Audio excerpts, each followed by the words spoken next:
kesalahan ataupun kesalahan baik yang disengaja ataupun tidak. Hadirin kaum muslimin rahimahumullah. Alhamdulillah malam ini di bulan Syawal ini Allah pertemukan kembali kita dalam keadaan sehat walafiat. Mudah-mudahan Allah senantiasa memberikan tampaknya hidayah kepada kita semuanya. Kita tetap terjaga iman dan Islamnya, tidak dijauhkan dari malapetaka musibah dan bencana, dan hidup kita selalu istiqomah. Kaum muslimin rahimahumullah, kita malam ini akan memasuki satu bab, yaitu tentang Kitabul Hajj. Menjelang bulan Ramadan kemarin sudah bab tentang zakat, sebagian juga tentang saum puasa. Lalu di bulan Syawal ini kita akan mengkaji tentang Kitabul Hajj, kitab tentang haji. Landasannya adalah firman Allah Subhanahu wa taala, "Walillahi 'alan nasi hijjul baiti man istata'a ilaihi sabila wa man kafara fa inna Allaha ghaniyyun 'anil 'alamin." Di dalam Kitabul Haji ini menyangkut yang pertama berkaitan dengan syarat-syarat haji. Wa syara'itu wujubil haji sab'atun. Syarat-syarat wajib haji itu ada 7. Ada syarat wajib, ada syarat sah. Di sini berkaitan dengan syarat wajib. Al-Islamu yang pertama, orangnya harus beragama Islam. Jadi kalau ada orang non-muslim, biarpun dia kaya raya, dia tidak wajib haji. Karena haji itu merupakan salah satu rukun Islam. Rukun Islam yang terakhir, yang kelima. Nah, kalau orangnya bukan muslim kan berarti tidak ada rukunnya, ya. Tidak punya rukun-rukun Islam.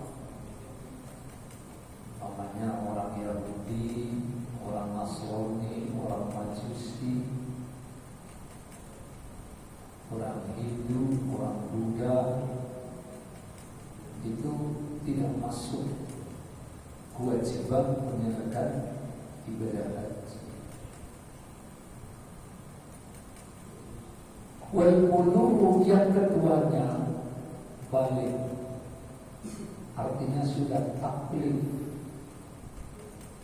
sudah balik, sudah diwajibkan.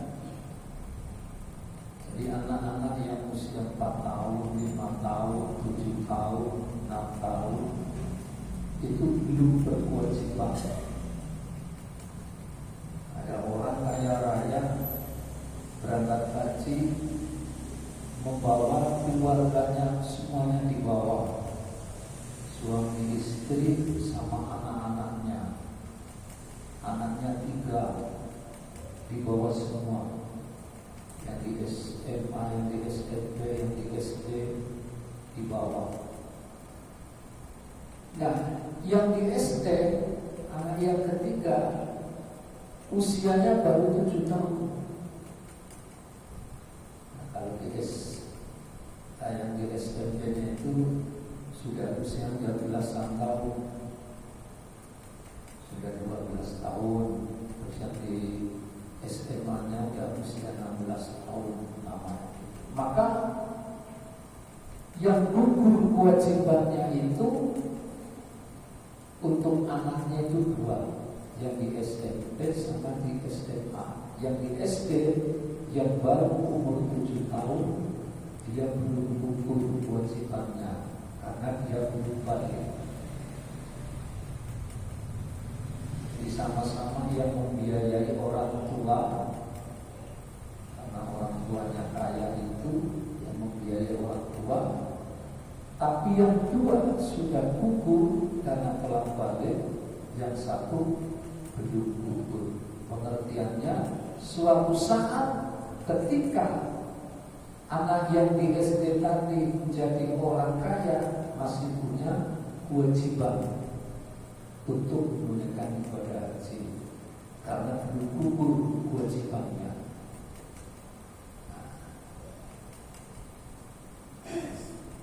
Jadi bapak-bapak ibu, bapak-bapak para jamaah sekalian, yang disebut dengan istilah istitoah. Istitoah itu bukan dari satu segi saja, bukan dari masalah setnya atau bekalnya untuk bayar OEH-nya, tapi juga meliputi perjalanannya, aman apa tidak, seperti itu. Sehingga ketika orang tersebut menunaikan ibadah haji, dia sudah berkewajiban. Artinya berkewajiban itu dari sisi Islam dan baliknya. Dari sisi lain belum berkewajiban. Kenapa? Karena dia tidak punya harta. Diberangkatkan, maka begitu diberangkatkan dia sudah haji, bukan biaya sendiri. Dia orang miskin, sudah gugur kewajibannya. Pulang haji berubah menjadi orang kaya raya.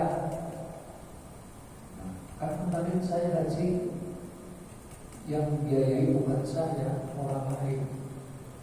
Nah, sekarang saya mau haji lagi untuk biaya sendiri. Nah, haji yang kedua itu sudah tidak wajib lagi, sunnah. Wa atimul hajja wal umrata lillah. Sempurnakan haji dan umrah karena Allah. Maka dari pengertian atimul hajja itu bahwa haji itu seumur hidup, yang wajib hanya sekali. Kalau di rukun Islam pun diposisikan di posisi yang terakhir, yang kelima. Sehingga rukun Islam yang ada lima, tidak semua umat Islam harus melakukannya. Yang harus melakukannya semuanya itu yang tiga. Nomor satu, syahadat. Kedua, sholat. Yang ketiganya adalah puasa.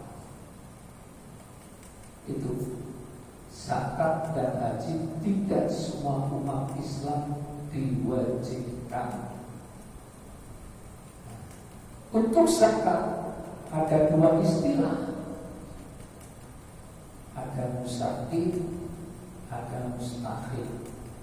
Musaki itu artinya orang yang memberikan zakat karena sudah sampai batas nisabnya, syarat-syaratnya sudah terpenuhi. Maka kemudian bagi orang miskin yang menerima zakat disebutnya adalah mustahil, orang yang berhak menerima zakat. Wal aqlu yang berikutnya syaratnya harus berakal sehat. Jadi orang gila, ya, itu sudah tidak wajib lagi untuk menunaikan ibadah haji. Wal hurriyah itu merdeka. Nah, ini saya sampaikan kembali tentang merdeka. Tidak ada kaitannya dengan sebuah negara yang negara itu masih dijajah. Indonesia dijajah oleh Belanda. Kan namanya kalau negara dijajah kan berarti belum merdeka. Seperti Palestina dijajah oleh orang Israel. Selama masih dijajah namanya belum merdeka. Tapi yang dimaksudkan dengan merdeka di sini tidak menjadi hamba. Hamba itu namanya menjadi budak. Di Indonesia saja masih ada itu perbudakan itu. Orang jalan dengan 4 kaki. Tahu 4 kaki? 4 kaki itu apa namanya? 2 kaki sama 2 tangannya. Lalu menciumi kaki. Nah itu kan namanya perbudakan itu. Masih ada seperti itu. Yang namanya takfir, menghormati itu bukan seperti itu caranya. Kolonial Belanda dulu kan modelnya seperti itu. Takfir, menghormati kepada siapapun, termasuk kalau di dalam kitab Ta'limul Muta'allim itu dijelaskan secara panjang lebar. Menghormati guru, menghormati ulama, ya, menghormati yang lebih tua, ibu, bapak, kakak. Kalau sama yang kecil namanya menyayangi, bukan menghormati. Itu dulu ada di satu pelajaran akhlak. Kitabnya namanya Akhlak Ilmiah, ya. Jilid 1, jilid 2, jilid 3.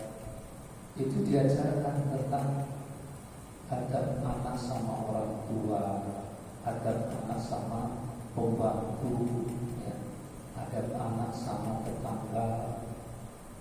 Itu diajarkan. Nah, kalau itu tidak diajarkan pula, maka anak-anak sekarang itu nggak mengerti tentang tata krama, tentang adab, tentang akhlakul karimah. Rasulullah bersabda, akmalul mu'minina imanan ahsanuhum khuluqa. Orang mukmin yang paling sempurna imannya yaitu yang paling baik akhlak. Nah, kalau dari mulut yang keluar ucapan-ucapan binatang segala macam itu namanya tidak beradab. Beradab itu adalah ucapan-ucapan yang baik yang menjadikan orang lain itu tidak tersinggung. Maka Rasulullah pernah dipuji oleh Ali bin Abi Thalib. Apa pujian Ali bin Abi Thalib kepada Rasulullah? Wa idza takallama an-nabiyyu ka'anna durra yasqutu min fi. Kalau Nabi Muhammad SAW bercakap-cakap, berbicara, berkata-kata, ka'anna durra, bagaikan mutiara yasqutu min fi, yang berjatuhan dari mulutnya. Artinya untel-untel kalimat, kata-kata yang keluar dari mulut beliau itu mempunyai makna, sehingga bukan cuma kawan, lawan pun mengakui terhadap kebaikan Rasulullah. Abu Jahal mengakui terhadap kebaikan Rasulullah, mengakui terhadap kejujuran Rasulullah. Tapi kenapa tidak mau mengikuti acaranya? Karena dia gengsi. Dan satu-satunya manusia yang dipuji oleh Allah itu hanya Nabi Muhammad. Wa innaka la'ala khuluqin azim. Sesungguhnya engkau memiliki akhlak yang mulia, budi pekerti yang luhur. Itu Rasulullah sallallahu alaihi wasallam. Kemudian kalau ada orang disuruh tes DNA memberikan syarat. Syaratnya apa? Disuruh tes DNA memberikan syarat, yaitu syaratnya harus membongkar makamnya Rasulullah sallallahu alaihi wasallam. Karena diragukan, dianggap tidak terkonfirmasi mengenai silsilahnya kepada Rasulullah, akhirnya berdasarkan penelitian secara ilmiah yang dilakukan oleh Kiai Haji Imaduddin dari Banten, maka dijawab, saya siap untuk tes DNA, tapi ada 2 syarat. Salah satu syaratnya itu harus membongkar makam Rasulullah sallallahu alaihi wasallam. Andai kata hal itu dilakukan oleh orang lain, maka orang lain itu akan disebutnya sebagai apa? Penistaan terhadap Rasulullah.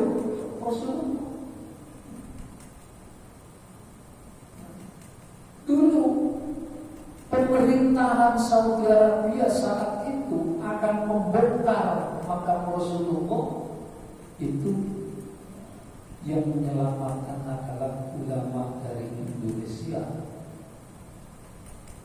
Kiai Hasyim Asy'ari itu melalui komite ijaznya mengirim seorang ulama dari Jawa Timur, dari Jombang yang pertama, Kiai Wahab Hasbullah, untuk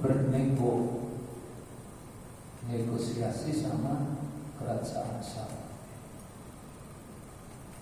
Dan akhirnya tidak jadi dibongkar makam Rasulullah itu. Dengan bahasa politisnya yang disampaikan oleh beliau, kalau makam Rasulullah dibongkar, maka tidak lagi orang haji ke sana atau tidak wajib haji. Sebenarnya sih orang menunaikan ibadah haji itu tidak ada kaitannya ke Madinah, tidak ada sama sekali. Semua yang berkaitan dengan rangkaian ibadah haji, baik yang berkaitan dengan masalah rukun, wajib ataupun sunnah, itu semua adanya di Mekah.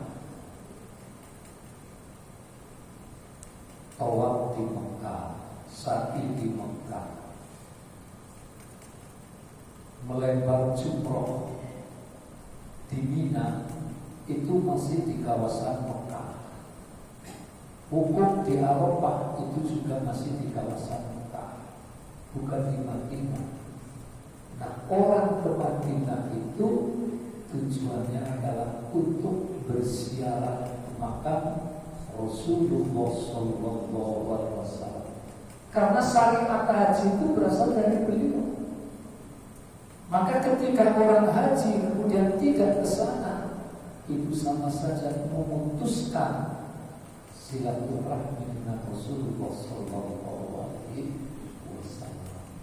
Maka di dalam kitab Riyadhus Shalihin yang asli ada satu bab namanya bab ziyaratu kubri Rasul, ziarah kubur Rasulullah SAW. Tapi kemudian di tahqiq itu kita tidak diberikan bab ziyaratu kubri Rasul, tapi diganti ziyaratu Masjidin Nabi, ziarah ke masjid Nabi Muhammad SAW. Itu artinya beda.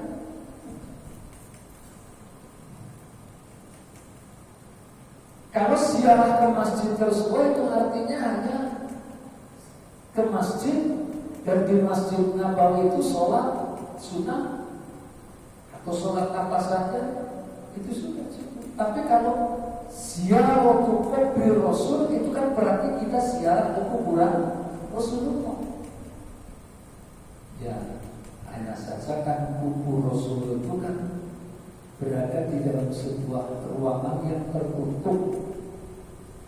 Jadi ya ziarahnya itu sambil jalan keluar dengan menyampaikan kalimat Assalamualaikum ya Rasulullah, Assalamualaikum ya Habibullah, Assalamualaikum ya Sofwatullah, Assalamualaikum ya Abu Bakr Siddiq, Assalamualaikum ya Umar. Nah, karena yang berada di dalam ruangan itu 3 orang, Nabi Muhammad, Abu Bakar, dan Umar. Tuh, satu ruangan yang dulunya merupakan rumah beliau. Nah, jadi rumah beliau dijadikan sebuah kuburan. Baru di sebelah, kalau dari sini, kalau rumahnya di sini berarti sebelah kirinya kanan dari sana. Namanya Rodo. Mabaina baiti wa bari Rodo min Rodotil Jannah. Tempat antara mimbarku sampai dengan tempat tinggalku, rumahku, itulah namanya taman daripada taman-taman surga. Rodo.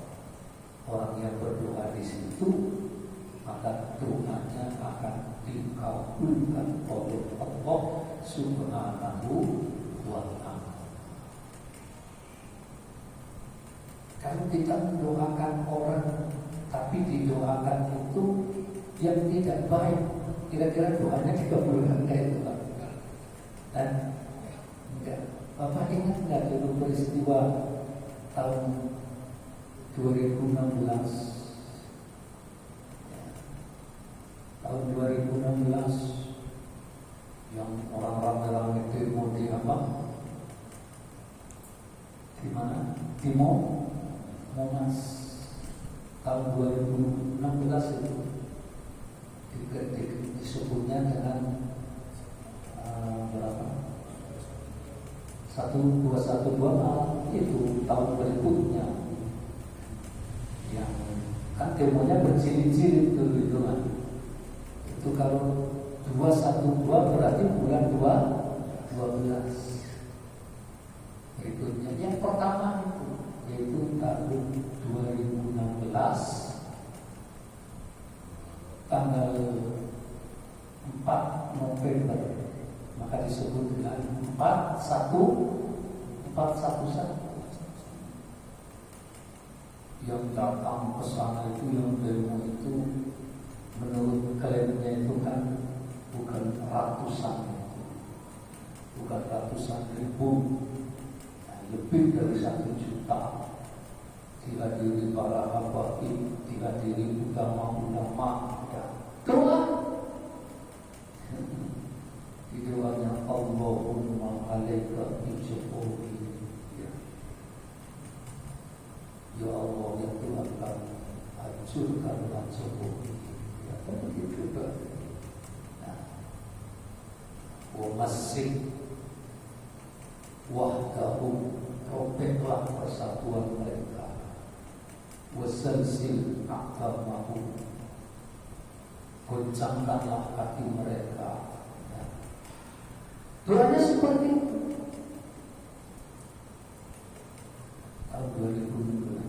Ternyata tahun 2019 jadilah jadi lagi, berarti doanya dikabulkan enggak itu? Tidak dikabulkan. Makanya jangan mendoakan yang tidak baik. Mendoakan kepada orang lain. Padahal yang mengamini banyak orang. Bukan doa yang mengamini itu banyak. Ulama-ulama kumpul di situ, para habib kumpul, tapi ternyata doanya tidak dikabulkan. Buktinya apa? Doa tahun 2016 malah tahun 2019-nya jadi.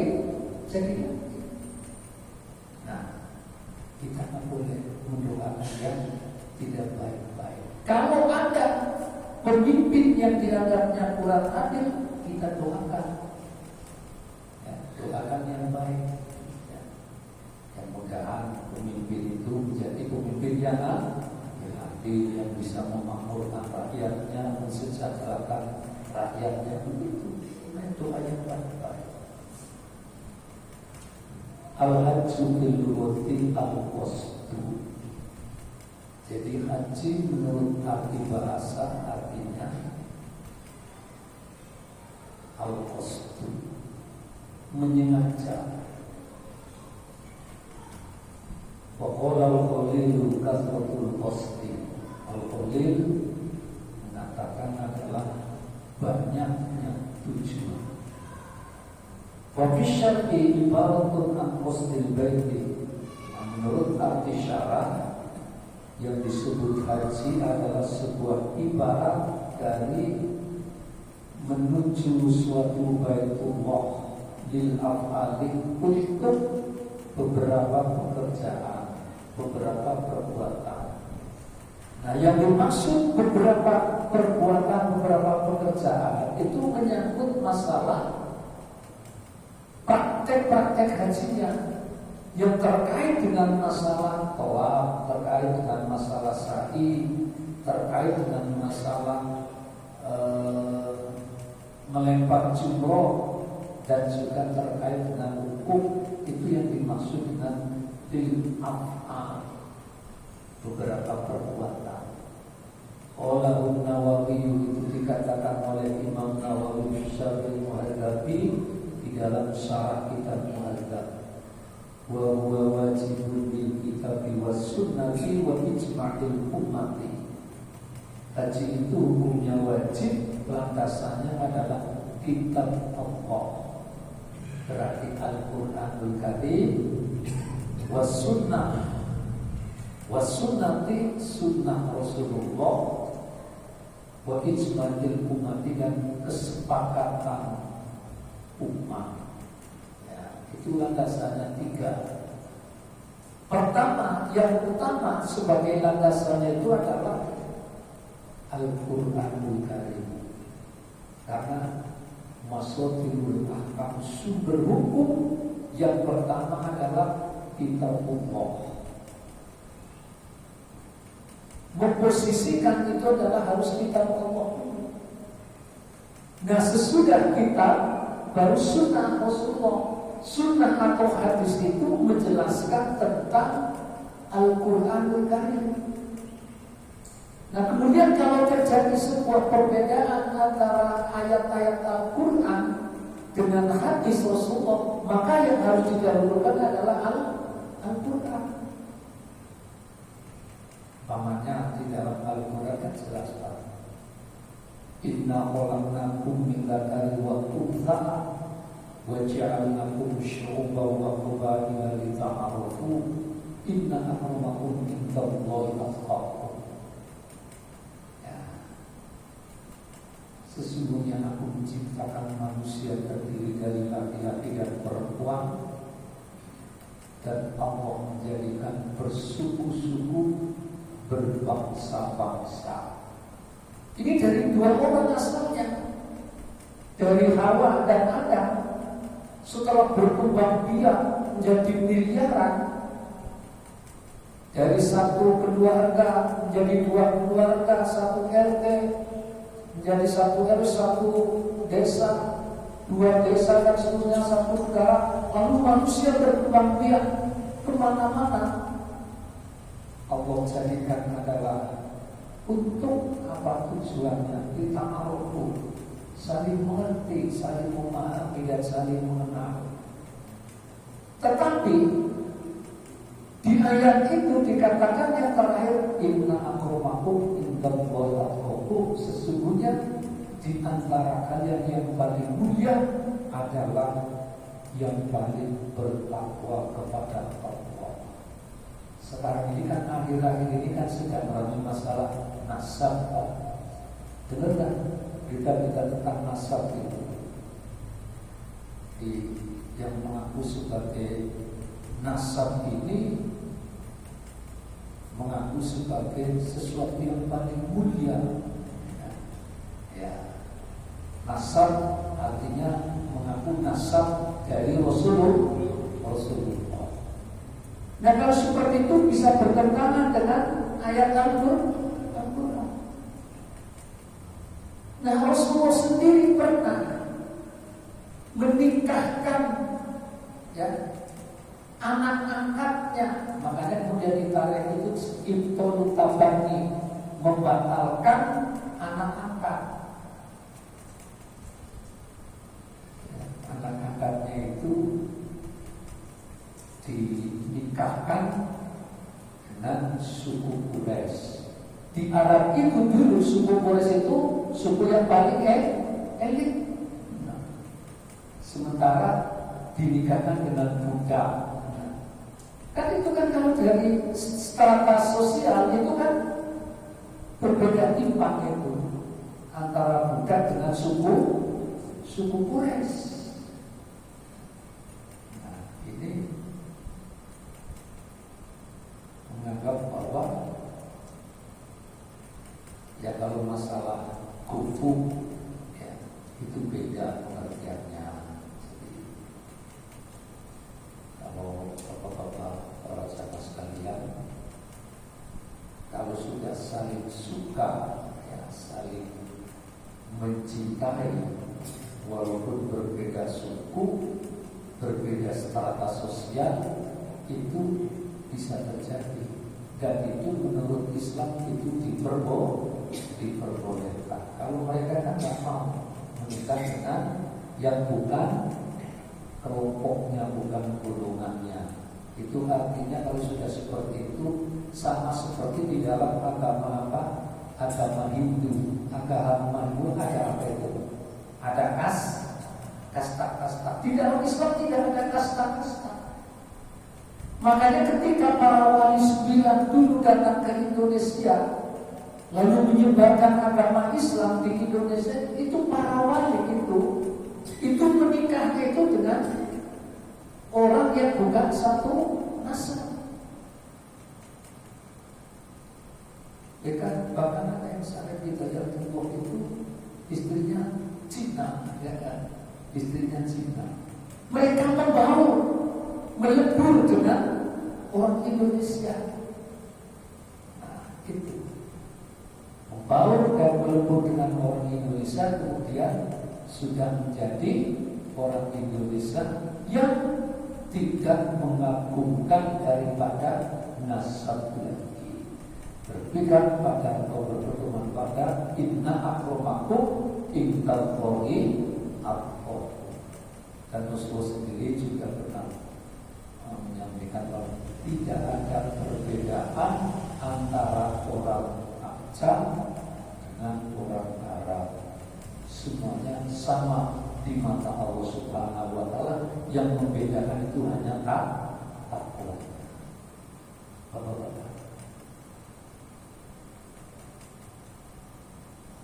kalau Allah Ta'ala ini yang tadi wajib, yang dasarnya kitab Allah adalah ayat yang berbunyi walillahi 'alan nasi hijjul baiti man istata'a ilaihi sabila.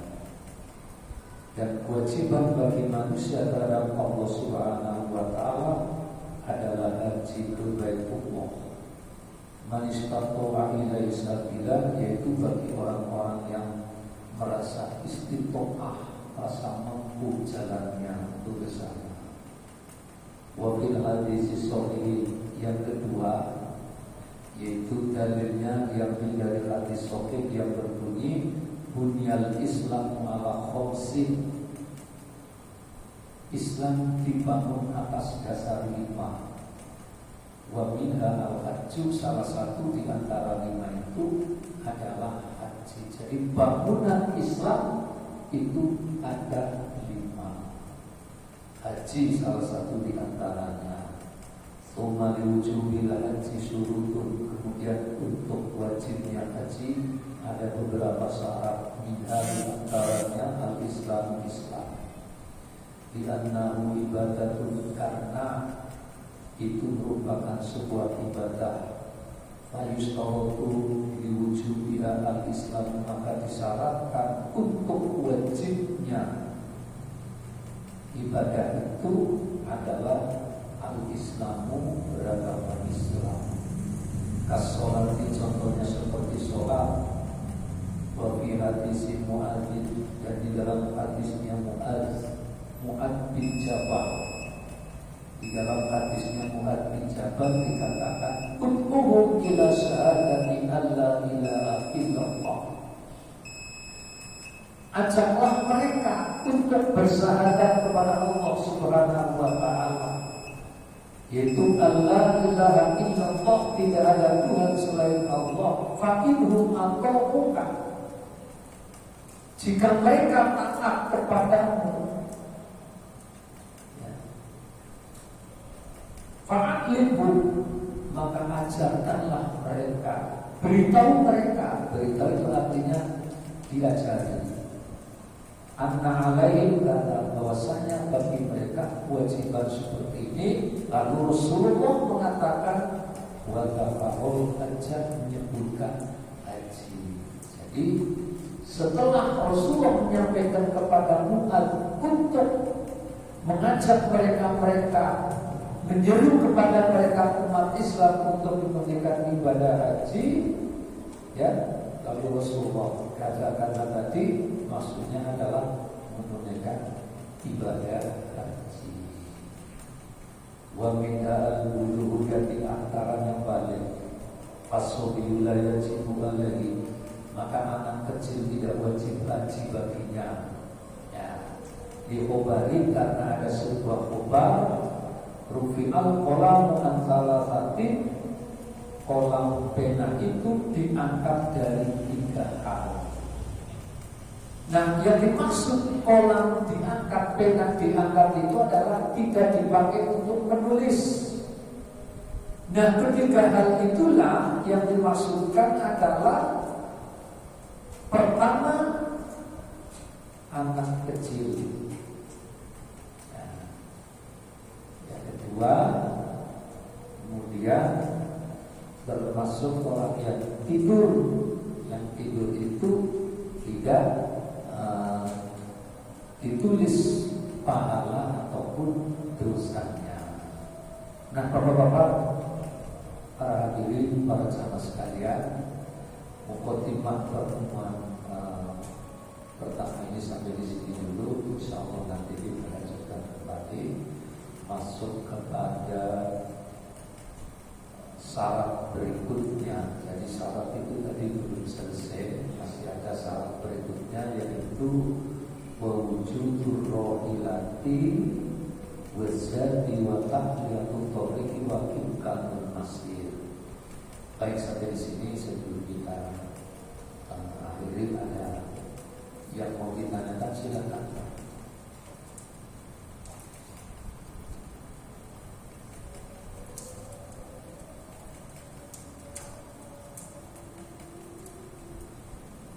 Ada yang mau bertanya? Tidak ada? Baik, kalau tidak ada, saya cukup sampai di sini dulu. Mudah-mudahan agar manfaatnya buat kita semua.